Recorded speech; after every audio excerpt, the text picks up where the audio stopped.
ओम नमः शिवाय। आज त्रयोदशी तिथि है और त्रयोदशी तिथि भगवान शिव को समर्पित होती है। इस दिन भगवान शिव के साथ साथ माता पार्वती की पूजा अर्चना की जाती है। आज के दिन शुक्रवार है तो आज शुक्रवार प्रदोष व्रत भी रखा जाता है और प्रदोष काल में भगवान शिव और माता पार्वती की पूजा अर्चना की जाती है।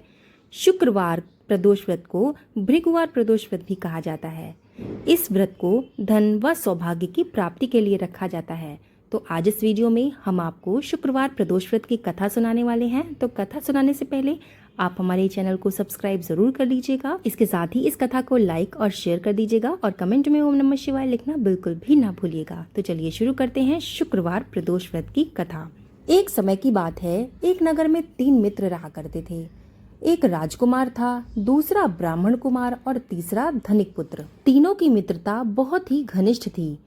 उनमें से विवाह तीनों का हो गया था, लेकिन सेठ का जो पुत्र था उसका विवाह के बाद गौना नहीं हुआ था। एक दिन तीनों मित्र आपस में स्त्रियों की चर्चा कर रहे थे, जिसमें से ब्राह्मण पुत्र प्रशंसा में बोला कि बिना स्त्रियों के घर तो भूतों का डेरा होता है। सेठ के पुत्र ने ये बात सुनकर तुरंत अपनी पत्नी को लाने का निश्चय किया। सेठ पुत्र अपने घर गया और अपने निर्णय के बारे में अपने माता पिता को बताया।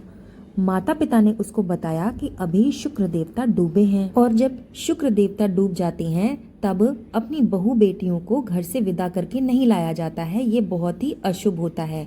अतः तुम शुक्र उदय हो जाने के बाद जाना और अपनी पत्नी को विदा कराकर ले आना। लेकिन सेठ पुत्र ने अपने माता पिता की एक भी बात नहीं सुनी और अपने ससुराल चला गया पत्नी को विदा करके लाने के लिए। ससुराल पहुंचकर जब उन्होंने अपने सास ससुर को बताया कि मैं अपनी पत्नी को लेने आया हूँ, तो उन्होंने भी उसको बहुत समझाया कि अभी शुक्र देवता डूबे हुए हैं और अभी किसी की विदाई नहीं होती है, लेकिन उनकी भी बात उसको समझ में नहीं आई। विवश होकर बेटी के माता पिता को बेटी की विदाई शुक्र डूबे में ही करनी पड़ी।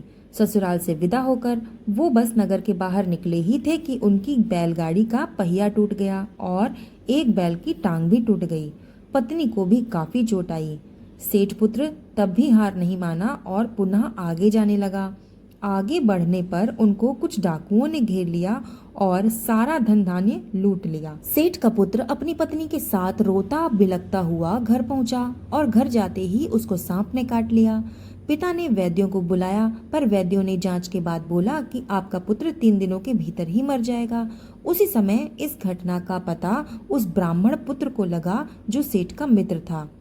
उसने सेठ के घर आकर बोला कि आप अपने पुत्र और बहू को बहू के घर भेज दें। शुक्र अस्त के समय वो अपने ससुराल आई थी, इसी वजह से सारी घटनाएं हो रही हैं। इसलिए अगर आपकी बहू अपने घर वापस जाकर वहां पर अपने माता पिता के साथ शुक्रवार का प्रदोष व्रत करती है तो उस प्रदोष व्रत के प्रभाव से इसका पति ठीक हो सकता है। ऐसा सुनते ही पुत्र वधू अपने घर को लौट गई और वहां उसने अपने माता पिता के साथ शुक्रवार प्रदोष व्रत का पालन किया और व्रत कथा सुनी और पूरे श्रद्धा और नियम व भक्ति भाव से भगवान शिव और माता पार्वती का पूजन किया और अपने पति की सलामती की प्रार्थना की। कुछ ही दिनों के बाद शुक्रवार प्रदोष व्रत के प्रभाव से सेठ के पुत्र की हालत में सुधार आने लगा और कुछ ही दिनों में वो पूरी तरह से ठीक हो गया।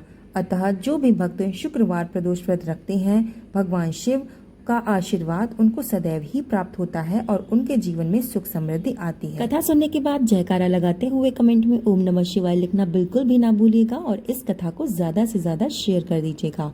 कथा अगर आपको पसंद आई हो तो लाइक करके चैनल को सब्सक्राइब कर दीजिएगा। तो मिलते हैं ऐसी ही सुंदर कथा के साथ, तब तक के लिए धन्यवाद।